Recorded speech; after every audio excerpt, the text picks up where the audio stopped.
auditeurs de la radio des Sans-Voix, bonjour et bienvenue à votre émission mensuelle Libre Expression. Je vais vous faire un résumé sur l'actualité concernant la situation des droits de l'homme en Algérie pour le mois d'octobre écoulé. C'est moi la voix. Non, c'est moi la voix. Nous sommes la voix. Nous sommes tous la voix des sans-voix. À l'Ouadan du 1er octobre 2020, Zermati relance le débat sur la peine de mort. Il défend son application pour certains crimes. Près de 30 ans après le moratoire sur la peine de mort, l'Algérie pourrait bien faire machine arrière. Le ministre de la Justice a annoncé à des sénateurs que le gouvernement était sur le point d'étudier un nouvel amendement au Code pénal de sorte à rétablir partiellement la peine de mort. Le garde des Sceaux n'a pas expliqué s'il s'agissait de lever le moratoire ou simplement de peines qui seront prononcées mais sans exécution. En réponse à un sénateur qui lui posait la question sur les nouvelles dispositions qui seront contenues dans l'amendement du Code pénal, Belkacem Zermati a annoncé que le gouvernement allait étudier la possibilité de rétablir la peine de mort pour les crimes liés au kidnapping d'enfants, à l'assassinat d'enfants et à la mutilation de cadavres. Une sortie quelque peu surprenante, d'autant plus que le gouvernement algérien a imposé un moratoire sur la peine de mort depuis 1993. Depuis cette date, aucune peine de mort n'a été exécutée. Bien au contraire, les autorités algériennes défendent ce moratoire, même dans les institutions internationales, affirme Hassina Osdir, directrice d'Amnesty International Algérie. La défenseuse des droits de l'homme est par contre déçue que l'abolition de la peine de mort ne soit pas clairement inscrite dans la proposition de l'amendement constitutionnel en cours. Le chiffre de condamnation à mort diminue régulièrement en Algérie, indique Madame Hassina Osdir. Sur le plan mondial, la directrice de la section algérienne d'Amnesty International rappelle que l'année 2019 a enregistré le nombre le plus bas des condamnations à mort exécutées dans le monde. Cela a représenté 5% de moins durant l'année précédente. Amnesty International a recensé au moins 657 exécutions dans 20 pays en 2019, enregistrées essentiellement en Arabie Saoudite, en Égypte, en Chine, en Iran et en Irak. Contrairement au nombre d'exécutions, le nombre de pays qui souscrivent à l'abolition en droit ou en pratique augmente. Il était 142 États, dont l'Algérie, à n'avoir exécuté aucun condamné à mort en 2019. Hassina Osdir a rappelé que même durant la période des grands massacres des années 90, l'Algérie n'avait pas recouru à la peine de mort. Interrogée sur la position de son organisation par rapport à la sortie du ministre de la Justice, Hassina Osdir avoue ne pas avoir lu la déclaration de Belkacem Zermati, mais elle exprime une position de principe. Nous sommes catégoriquement opposés à la peine de mort, et ce, quelle que soit la situation ou le crime commis. Et dans le même journal, l'appel de l'Union nationale des conseils de l'ordre des avocats, largement suivi, débrayage des avocats à l'est et à l'ouest du pays. L'appel de l'Union nationale des conseils de l'ordre des avocats à une grève de 2 jours depuis le 30 septembre 2020 a été respecté par les robes noires relevant de l'ordre des avocats de la région de Constantine qui chapeautent les cours de justice des 4 wilayas de l'est du pays, à savoir Constantine, Skikda, Jijel et Mila. Dans la capitale de l'ouest du pays, Oran, les 2000 robes noires ont répondu à l'appel lancé par l'Union nationale de l'ordre des avocats pour le boycott de l'activité judiciaire au niveau national. Contacté à ce sujet, Maître Ahmed Mebarek, avocat agréé à la Cour suprême, a indiqué que les avocats ont suivi cet arrêt de travail de 48 heures à Oran, ne serait-ce que par principe disciplinaire. Dans certains tribunaux, les magistrats ont admis n'avoir pas reçu d'instruction de leur hiérarchie et qu'ils ne sont pas concernés par les décisions du bâtonnet. Commentant les incidents qui se produisent entre les avocats et les magistrats, à Tizi Ouzou et à Bourj Bouariraj, il constate qu'un divorce s'est produit entre les deux parties. On est arrivé à un point de non-retour et cette situation ne date pas d'aujourd'hui, déplore Maître Mebarek. À Ain Mouchent, les instances judiciaires de la wilaya ont été boycottées le 30 septembre 2020 par les avocats pour dénoncer le non-respect des droits de la défense par les magistrats. La grève générale de 2 jours à laquelle a appelé l'Union nationale des conseils de l'ordre des avocats a été largement suivie au niveau des 4 tribunaux et de la Cour de justice de Ain Timoshen. À l'automne du 3 octobre 2020, Khaled Drarni, lauréat du prix spécial du jury, Assise internationale du journalisme 2020. Le journaliste Khaled Drarni a reçu le 1er octobre 2020 le prix spécial du jury de la 13e édition des Assises internationales du journalisme, qui se tient chaque année dans la ville de Tours, à l'ouest de la France. Lors de cette édition spéciale consacrée à l'information au temps du Covid, le jury a décerné à l'unanimité le prix spécial des Assises 2020 au fondateur du site électronique Kasba Tribune pour son professionnalisme et sa rigueur dans la couverture du Hirak en Algérie. Les organisateurs de l'événement ont tenu à rendre hommage à Khaled Drarni, arrêté le 14 mars dernier, alors qu'il couvrait une marche pacifique à Alger. Le pouvoir algérien a voulu faire un exemple, il en a fait un symbole. C'est ainsi que Caroline Roux, présidente du jury, a commenté le cas Khaled Drarni. Une vidéo qui résume la mobilisation et la solidarité en sa faveur, réalisée par Reporters sans frontières, a également été diffusée lors de la même cérémonie. Correspondant de l'organisation non gouvernementale RSF, en prison depuis plus de 6 mois, Khaled Drarni a été condamné en appel à 2 ans de prison ferme. Poursuivi dans le même dossier que les activistes Samir Belarbi et Slimane Hamidouche, condamnés eux à 4 mois de prison, il est accusé d'atteinte à l'unité nationale, d'incitation à attroupement non armé. En dépit de la mobilisation et des diverses requêtes des organisations et associations internationales, le jeune fondateur de Kasba Tribune passe sa 187e nuit en prison. Pour rappel, Drarni a d'abord fait l'objet d'une condamnation en première instance de 3 ans de prison ferme, assortie d'une amende de 500 000 dinars. Le 15 septembre dernier, le journaliste s'est vu finalement condamné en appel à 2 ans de prison ferme. Ses avocats avaient annoncé le 17 septembre écoulé avoir déposé un pourvoi en cassation auprès de la Cour suprême. Liberté du 6 octobre 2020, il y a une nette régression des libertés démocratiques, Maître Zoubida Assoul, lors d'une conférence débat animée à Béjaïa. Qualifiant le projet de révision de la Constitution de processus qui tourne le dos aux revendications du peuple algérien, l'invité de la ville des Hamadites dénonce l'escalade répressive.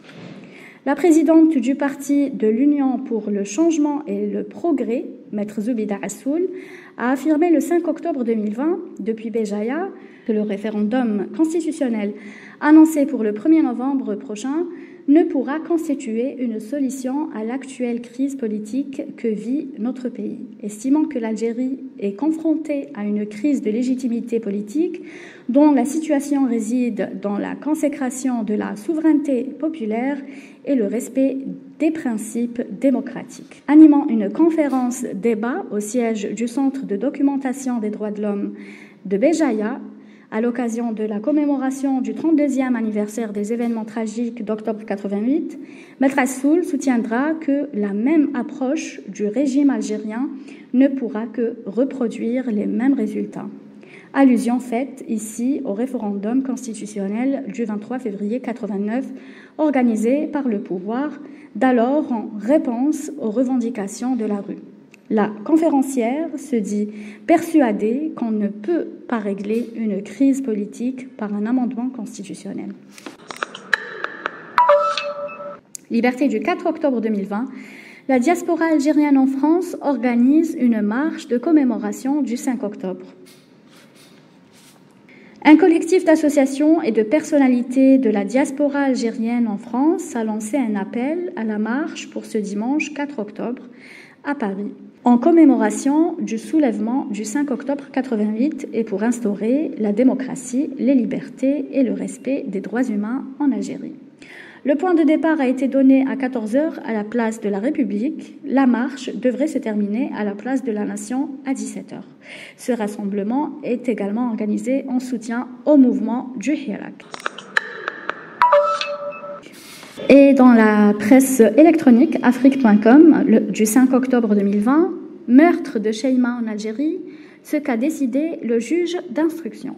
Alors que l'Algérie et le monde entier sont sous le choc suite au meurtre crapuleux de la jeune fille du nom de Sheima, le juge d'instruction prit le tribunal de Boumerdès après une décision le lundi 5 octobre à l'encontre du présumé meurtrier. Le lundi 5 octobre, le juge d'instruction prit le tribunal de Boumerdès dans le cadre de l'assassinat de Sheima, la fille de 19 ans, a ordonné de placer en détention provisoire le présumé meurtrier de la jeune fille, alors que nombre d'Algériens exigent la condamnation à mort du coupable. L'information a été donnée par Observe Algérie, qui, citant des sources locales, précise que l'individu a reconnu les faits qui lui sont reprochés, affirmant avoir tendu un piège à la victime jeudi 1er octobre dernier vers 15h, accusé d'homicide volontaire en recourant à la torture. Il a été placé en détention provisoire. Pour rappel, alors que la jeune Sheima partait régler une facture de téléphone, elle croisera le chemin de son bourreau. Ce dernier la contraint à le suivre pour ensuite la violer. L'homme qui lui portera plusieurs coups de couteau à différentes parties du corps. Pire, alors que Sheima était encore en vie, son bourreau l'asperge d'essence avant de la brûler vive pour l'achever. Les proches parents de la victime, notamment sa mère, demandent l'intervention du président algérien afin que le responsable soit sévèrement puni pour venger la mort de leur fille. Dans le même temps, de nombreux internautes, scandalisés par ce crime crapuleux, ont appelé à ce que le coupable soit condamné à mort. Surtout que, selon le récit fait par la mère de la victime, le bourreau avait une fois tenté le coup, alors que Sheima n'avait que 15 ans. La tentative avait alors échoué et le bourreau avait écopé de 6 mois de prison ferme, en plus d'une amende de 20 millions de centimes. Liberté du 6 octobre 2020, arrêtée le 5 octobre lors de la manifestation du 5 octobre.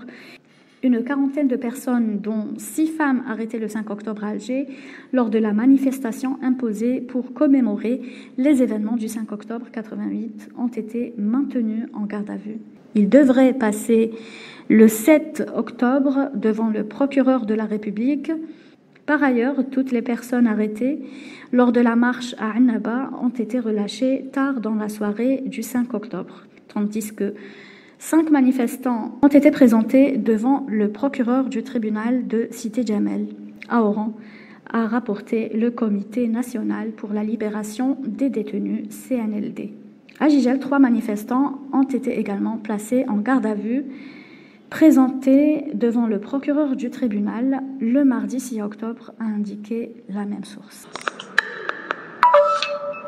Al-Watan du 7 octobre 2020, le Qadi Ihsan convoqué par la gendarmerie nationale.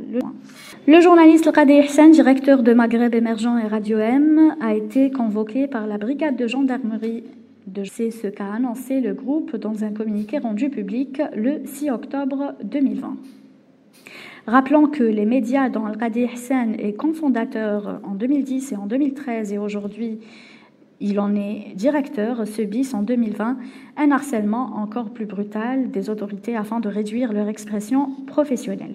Le communiqué rappelle aussi que les 2 sites d'information Radio M et Maghreb Émergent sont censurés en Algérie depuis le 9 avril dernier.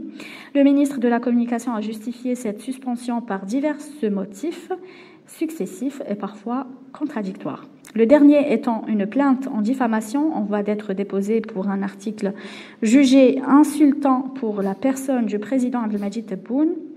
Et rappelons la condamnation de Khaled Rani, le groupe évoque un acharnement contre Radio M, son directeur et ses employés depuis plusieurs mois.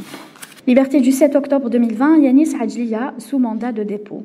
Arrêté lundi soir à Béjaïa, arrêté dans la soirée du 5 octobre 2020 à la cité d'Ouaoudji, à Béjaïa, dans le sillage d'un rassemblement pour la commémoration du 32e anniversaire des événements du 5 octobre 88, le militant associatif Yanis Hadjlia a été placé sous mandat de dépôt le 6 octobre 2020 à l'issue de sa comparution devant le tribunal de Béjaïa. Il a été jugé au lendemain de sa garde à vue. Le mis en cause a été poursuivi, selon Maître Boubacar Hmeili, du collectif de la Défense, pour incitation à attroupement, atteinte à la personne du président de la République et mise en danger de la vie d'autrui. À noter que la demande de remise en liberté formulée le 6 octobre 2020 par le collectif des avocats a été rejetée par le juge qui a décidé de le placer sous mandat de dépôt. Son procès est prévu le 13 du mois en cours. Al-Watan du 10 octobre 2020, rassemblement pour dénoncer la violence à l'égard des femmes. Elles sont venues, elles étaient presque toutes là, des féministes de longue haleine, la nouvelle garde des revendications de femmes relevées dans le sillage du Hirak populaire, ainsi que des dizaines de citoyennes ont tenu le jeudi 8 octobre un sit-in près de la place Maurice-Audin à la mémoire de Sheima, violée et brûlée vive, ainsi que de toutes les femmes victimes de la violence. Sur les pancartes brandies, il était possible de lire les inscriptions suivantes: non à la justification des assassinats. Basta Hogra. La violence tue plus que le Covid. Nous revendiquons des mesures effectives et urgentes contre la violence à l'égard des femmes. On rêve d'un pays où les femmes qui parlent de viol sont plus écoutées que les hommes qui parlent de voile. Non à la tolérance sociale avec la violence contre les femmes et l'avenir est féminin. Il était également possible de croiser, tels des fantômes, les portraits des victimes de la violence. Amira Mrabet, 34 ans, brûlée vive à Constantine, ou encore Yasmine Tarrafi, jeune avocate assassinée. Les slogans scandés par les femmes protestataires sont interrompus par les « Allez madame, c'est fini !» des policiers. Une dame, la cinquantaine, s'élève. « Vous devriez vous mettre de notre côté. Vous nous autorisez un quart d'heure pour la mort d'une jeune fille atrocement assassinée, c'est honteux. » Et une autre d'ajouter « Cela pourrait arriver à vos filles. » Le rassemblement risque de tourner mal lorsque des policiers en tenue interrompent brutalement le discours d'une militante. Le sit-in a tourné court, rapidement dispersé par les forces de l'ordre. S'il a permis aux militantes féministes de marquer le coup et d'exprimer un peu de leur colère, il aura également laissé un goût amer. Le fait qu'il soit empêché par les forces de l'ordre est perçu comme un mauvais signal, un autre acte symbolique encourageant la violence à l'égard des femmes. Tribunal de Dar el-Beïda, l'activiste Fodil Boumala condamné à une amende de 50 000 dinars. L'activiste Fodil Boumala a été condamné le jeudi 13 octobre par le tribunal correctionnel de Dar el-Beïda à verser une amende de 50 000 dinars pour incitation à regroupement non armé et discipulé pour incitation à regroupement non armé et outrage à corps constitué et diffusion de tracts pouvant porter atteinte à l'intérêt national avec restitution à l'accusé des objets saisis. Le 8 octobre dernier, la même juridiction avait requis 2 ans de prison ferme et une amende de 100 000 dinars à l'encontre de Fodil Boumala pour les mêmes chefs d'inculpation. Ce dernier a été interpellé le 18 juin dernier et placé sous contrôle judiciaire avant d'être libéré. Son procès a été programmé pour le 2 juillet dernier avant d'être reporté à plusieurs reprises. Liberté du 17 octobre 2020, le groupe de travail sur la détention arbitraire de l'ONU se saisit du dossier de l'activiste Messoud Leftissi doit être indemnisé.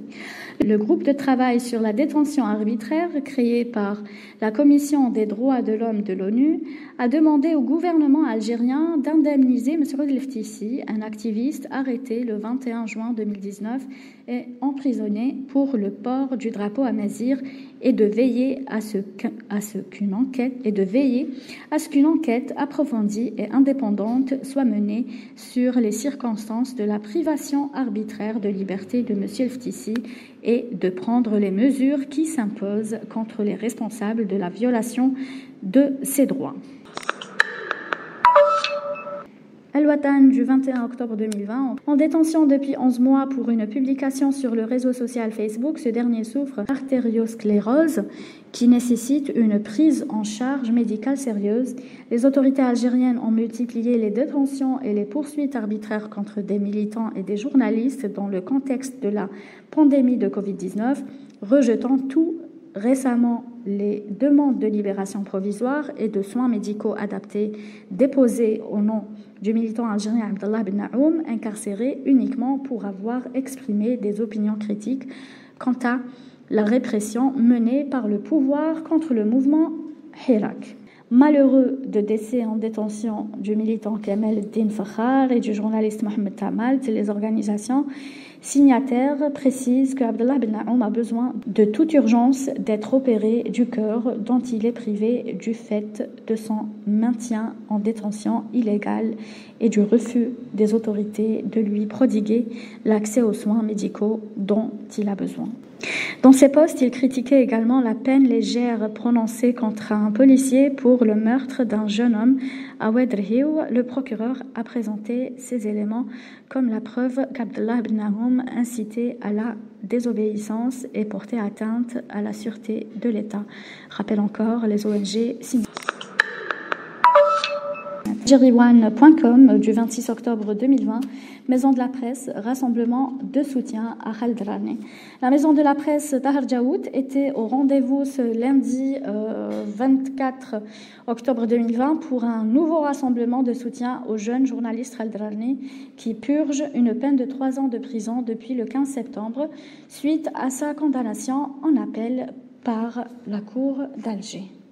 Certains brandissant des pancartes, d'autres abordant un t-shirt floqué de son portrait, les manifestants ont scandé « Presse libre, justice indépendante, libérez les détenus, Khaled Rani n'est pas un informateur ». Et pour terminer, et dans le même journal, tribunal de Qoléa, le procès de Karim Tabou renvoyé au 16 novembre. Le tribunal de Qoléa a renvoyé le procès de Karim Tabou à l'audience du 16 novembre prochain pour examiner le chef d'inculpation d'atteinte au moral de l'armée pour lequel il est poursuivi. Karim Tabou, qui reste sous contrôle judiciaire, avait été placé en détention préventive en septembre 2019 avant d'être remis en liberté provisoire par la chambre d'accusation du tribunal de Tipaza. Pour rappel, l'activiste et l'homme politique est également condamné à 1 année de prison en mars 2020 par le tribunal de Sidi Mohamed dans une autre affaire. Chers auditeurs, nous arrivons à la fin de cette revue de presse. C'était avec vous Delal Aïdoun. Je vous remercie pour votre attention et je vous donne rendez-vous le mois prochain avec l'actualité du mois de novembre. Au revoir.